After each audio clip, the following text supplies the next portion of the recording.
What's up, everybody? Welcome to Podcast Now. I'm Alex, and in this video, I want to talk about a couple things Back for Blood related, probably give you guys some hot takes that maybe not everybody's going to agree with, and I should start this video off by saying that it's completely fine. These are just my opinions on the game so far. You know, I've played the alpha, I've now played the beta, and I have some thoughts on both, as well as the quality I feel that the game's going to give us. And if you don't agree, that is totally cool. I definitely want to hear from you guys in the comments. There's no hard will or bad will there if you guys don't agree with me. And let's just jump right in. So basically, I think the central idea that I want to kind of drive through with this video is it's fine. It's fine. It's even borderline, I would say, good. And I think that in itself is okay. There's nothing wrong with that. You know, this is a side thing, but I made a video talking about Aliens Fireteam Elite, which isn't out yet. And I predicted the review scores maybe somewhere in the 7s, and I think that's what we'll end up getting. And somebody left a comment that said, like, this game I think is going to be floating in just getting 7s across the board. And the person then said, like, that's okay. And that's correct. It's okay to have games that maybe aren't insanely good, but, like, they get the job done. And I really, and maybe that's an insult. Maybe it is. But in my opinion, that's kind of what Back for Blood feels very much like it's going to be to me. It's a game that's got a couple really cool features, but I feel like overall it's just not all that impressive. Does that make me a bad person? Maybe it does, but I enjoy it. I mean, I liked my time playing the alpha. There was very little, especially I guess compared to the beta. There was very little in terms of the alpha. The alpha was probably 30%, 40% of what the beta is. The beta has a lot more. I don't hate Versus. My one friend, I was playing Versus with him. I actually kind of like enjoyed it. I don't think I would play it over and over again. Honestly, I don't think I would play it more than just like 1 or 2 times every time I jump in, or maybe some days I would like skip playing it. But I could see myself like coming back to it and just kind of having fun with it. But it's not something I would play like religiously. My one friend, he hated it. He absolutely despised it because he kind of felt like it was empty. And I don't necessarily disagree. I mean, it is a very bare bones, you pick a couple different, forms of the enemies, right, of the zombies, and then you pick, a couple forms of the survivors, and you fight it out. And basically, you just stay alive as long as possible. Again, I mean, it's simple. There's not much to it. You literally don't have to think about it much, and that's kind of it. Is that enough to, like, sustain life long term for, like, that mode?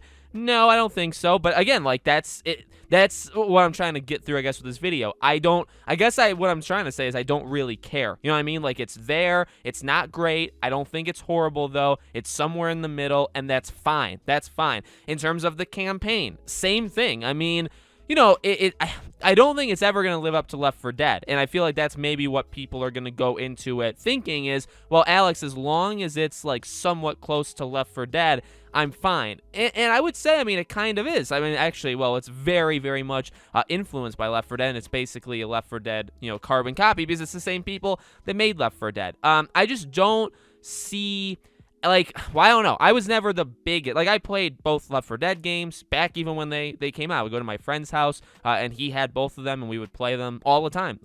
They're fun games that you don't, again, have to think about too much, but you can just kind of play them on and off. Nobody cares about the story. At least I didn't care about the story. I didn't care about the characters. You literally just play it. You move around. You listen to their jokes. Some of them are funny. Some of them aren't. You kill zombies. You get from point A to point B, and that's it. And that's that's exactly what Back 4 Blood still is. Again, there's some cool things. The card system is awesome. I actually love the card system. I think when it was introduced and shown, it was a little confusing how exactly it would work, and it can still kind of come off a little weird, and like it still screams like it's one step away from microtransactions or like paying to win. It's very close to that, okay? And with a couple tweaks, if they ever wanted to, they could very much make this game, like a live like a game that lasts longer because you'd be buying, packs and buying cards. I don't think, or at least I don't hope that they do that. But the card system's cool. I mean, it gives enemies and the level like buffs. It gives you buffs. I mean, it really changes the way each level plays out. The levels are long, they're different, they have different things that to do. It's again, like, it's serviceable, and I don't think that's a bad thing. Like, I enjoyed it. We played we played through all of Act 1, like the 8 missions, and like, they're fine. Like, I don't, the issue is, I guess, and this is just my personal opinion, there's really nothing more I can say than just how I feel. I enjoyed it. I think I would probably play it on higher difficulties, but once I do that, I don't think I'd ever repeat, the missions. And that, I will say, that scares me a little bit, because you have versus mode, which doesn't impress me. Like, for sure, I would say versus doesn't impress me, but it doesn't let me, like, again, I think I could play that a couple times here and there, jump in, jump out, just to do something. If I'm looking for a game, I'm not in the mood to play a single player game, or it's in between a couple different games. It's like, okay, what should I jump into? Well, just play Back 4 Blood for a couple days. Oh, I think you can do that. And if that's what this game is trying to be, which it could be, then that's fine. Again, that is fine.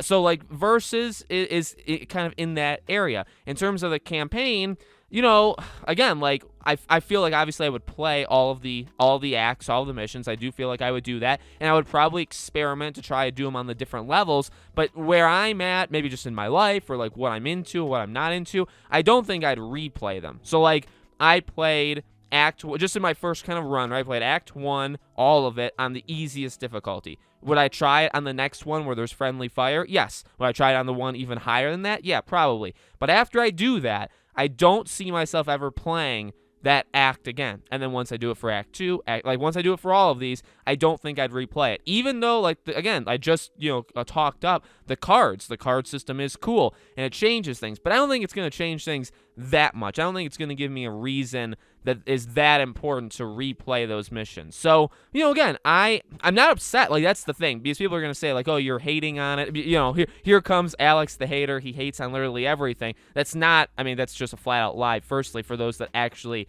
do mean it and not are just joking around. But it's not true.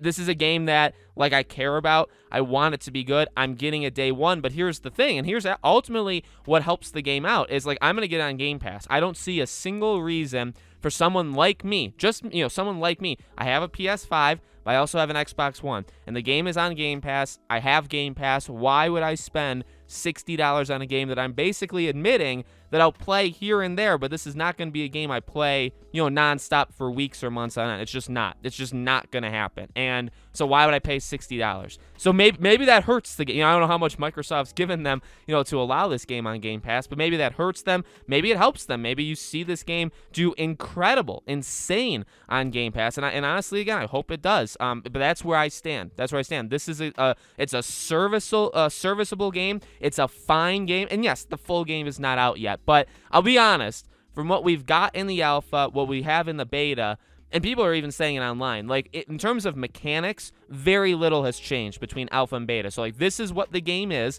It's just there's going to be more levels. That's literally all it's going to be. And that's fine. That is fine. And could there be, like, new monsters and stuff like that? Sure, but I don't think it's going to change how I feel overall about the game. I feel like your thoughts on the beta and alpha, if you played either, I feel like they're going to be very similar, if not the exact same, when the game actually comes out. So to me, this is a fine game. This is, if you were to rate this game, I would give it 6, 7, somewhere in that range. And you know what? Again, like, that maybe sounds bad to people. That's fine. You need games in that range, I personally think. So I'm happy with it. There's really nothing more to say than that. I'm excited for when it comes out. It will be a game I play, here and there, but I do, again, being honest with myself, being honest with you guys, this is a game that I can see myself jumping in and out, but anytime a new game comes out, this game immediately, those games immediately become more important. You know what I mean? So this game comes out, but then, I guess Far Cry comes out like the week before. Battlefield, that comes out. That becomes more important to me. Halo becomes more important to me. Dying Light becomes more, you know what I mean?